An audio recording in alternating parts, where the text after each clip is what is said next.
നമ്മളൊരു പുതിയ വീടിക്ക് സ്വാഗതം. അപ്പൊ ഇത് നമ്മളൊന്ന് വിചാരിച്ചാൽ പൊതിച്ചോറ് കഴിക്കാൻ പോവാണ്. ആദ്യം നമുക്കിതൊന്ന് തുറന്നു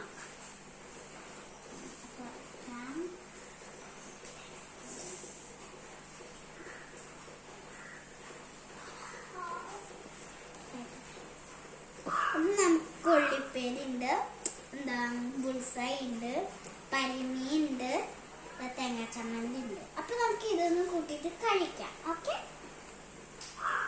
ആദ്യം നമ്മൾ കുറച്ച് മുട്ട എടുക്കുക, കുറച്ച് കൊള്ളിപ്പേര് എടുക്കുക, കുറച്ച് നമുക്ക് ചമ്മന്തി എടുക്കുക, ഒരു പരിമീനും കൂടി വെക്കാം. എന്നിട്ട് നമുക്ക് ഇങ്ങനെ കഴിച്ചു നോക്കാം.